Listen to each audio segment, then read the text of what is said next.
Hello friends, welcome back to our channel. ఈరోజు ఒక మంచి స్నాక్ ఐటెం షేర్ చేయబోతున్నాను.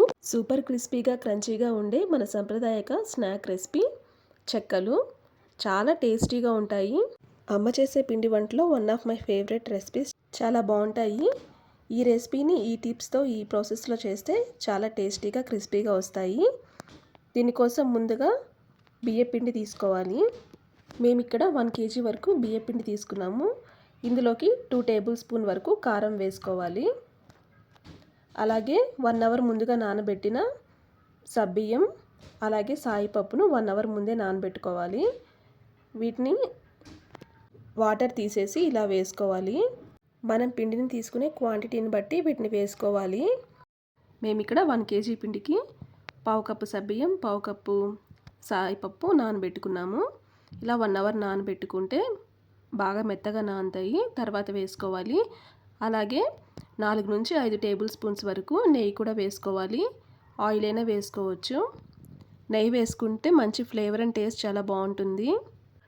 అలాగే ఇలా సన్నగా కట్ చేసి పెట్టుకున్న కరివేపాకు, రుచికి సరిపడా సాల్ట్ వేసుకోవాలి. అలాగే 2-3 టేబుల్ స్పూన్స్ వరకు జీలకర్ర కూడా వేసుకోవాలి. ఈ చెక్కల్లో కొంచెం జీలకర్ర ఎక్కువ వేస్తే బాగుంటాయి టేస్ట్. ఇలా ఒకసారి బాగా మిక్స్ చేసుకోవాలి, ఉప్పు కారం పిండికి బాగా పట్టేలాగా. నెయ్యి సరిపోనట్లయితే ఇంకొంచెం అడ్జస్ట్ చేసుకొని బాగా కలుపుకోవాలి. ఇలా పిండిని బాగా కలుపుకున్న తర్వాత ఇలా ప్రెస్ చేసి చూస్తే ఇలా ముద్దలాగా అవ్వాలి పిండి. ఇలా ఉంటే చెక్కలు క్రిస్పీగా బాగా వస్తాయి. ఇప్పుడు బౌల్లో వాటర్ వేడి చేసుకొని పక్కనుంచుకోవాలి. ఈ వాటర్ని కొద్ది కొద్దిగా కలుపుకుంటూ మిక్స్ చేసుకోవాలి. ఇలా వేడి చేసుకున్న వాటర్తో పిండిని మిక్స్ చేస్తే పిండి సాఫ్ట్గా వస్తుంది. ఈ పిండిని ఇలా బాగా మిక్స్ చేసుకొని సాఫ్ట్గా ఇలా ప్రెస్ చేసుకుంటూ కలుపుకోవాలి. ఇలా మొత్తాన్ని కలుపుకున్న తర్వాత కొంత పిండిని మూత పెట్టి పక్కనుంచుకోవాలి.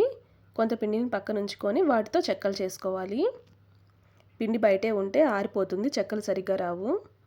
అందుకే అవసరమైనంత బయట ఉంచుకొని వాటితో ముందుగా చెక్కలు చేసుకోవాలి. దీన్ని పూరి ప్రెస్తో అయినా చేసుకోవచ్చు, లేదంటే ఇలా కవర్ వేసుకొని ఏదైనా ఫ్లాట్గా ఉన్న బౌల్తో అయినా ప్రెస్ చేసుకొని ఇలా చెక్కలు చేసుకోవచ్చు. ఆయిల్ హీట్ చేసుకొని వాటిలో ఒక్కొక్కటిగా వేసుకుంటూ ఇలా ఫ్రై చేసుకోవాలి. మీడియం ఫ్లేమ్లో ఉంచుకొని టర్న్ చేసుకుంటూ ఇలా చెక్కల్ని ప్రిపేర్ చేసుకోవాలి. అంతే అండి, సూపర్ టేస్టీ చెక్కల రెసిపీ రెడీ అయ్యాయి. చాలా టేస్టీగా క్రిస్పీగా వచ్చాయి. ఈ విధంగా చేసుకుంటే చెక్కల్ని పర్ఫెక్ట్గా చేసుకోవచ్చు.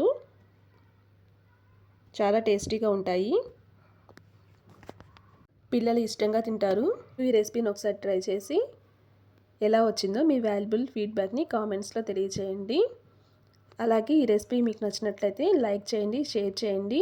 మరిన్ని రెసిపీస్ కోసం మన ఛానల్ని సబ్స్క్రైబ్ చేసుకోండి. Thank you for watching this video friends.